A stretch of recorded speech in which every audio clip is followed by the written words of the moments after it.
నా last days ఇంత కష్టంగా గడుస్తాయని అయితే అస్సలు ఎక్స్పెక్ట్ చేయలేదు. స్టార్టింగ్ నుంచి చాలా యాక్టివ్‌గా ఉన్నాను.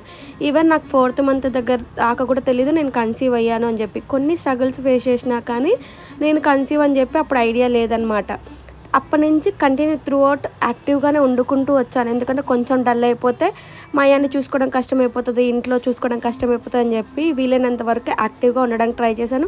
అలానే యాక్టివ్‌గా నా వర్క్స్ నేను చేసుకుంటూ వచ్చా.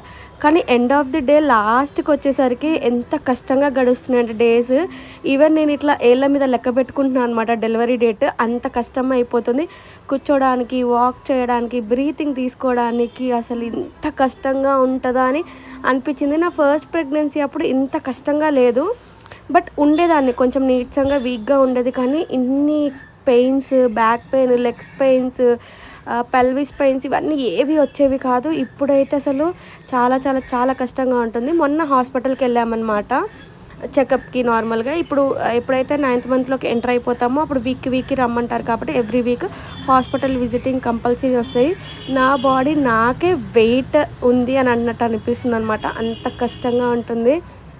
అందులో కరెక్ట్ సమ్మర్. నేను ఒక్కదాన్నే కాదు, చాలామంది ప్రెగ్నెన్సీ ఉమెన్స్ అసలు ఎలా తట్టుకుంటున్నారో ఈ ఎండలకి అని అనిపించింది. అంత హీట్‌గా ఉంది. అంత హీట్ ఉన్నప్పుడు బండి మీద ఎందుకు అని అనుకోవచ్చు మీరు. కాకపోతే నాకు ఈ టైంలో కొంచెం స్లోగా తీసుకెళ్ళాలన్నా, కొంచెం ఆక్కుంటూ వెళ్ళాలన్నా కూడా బైకే బెస్ట్. క్యాబ్ బుక్ చేసుకోవచ్చు, ఆటో ఉంటుంది. కానీ నాకు ఇట్లా ఎయిర్‌కి వెళ్ళడమే బాగా కొంచెం బ్రీతింగ్ అందినట్టు ఉంటుందని చెప్పేసి ఇంకా అలా బండికి వెళ్ళిపోతూ ఉన్నామన్నమాట. నా ఫేస్ చూస్తే మీకు అర్థమైపోతుండొచ్చు నేను ఎంత టైర్డ్‌గా ఉన్నాను, ఎంత వీక్‌గా ఉన్నాను అని.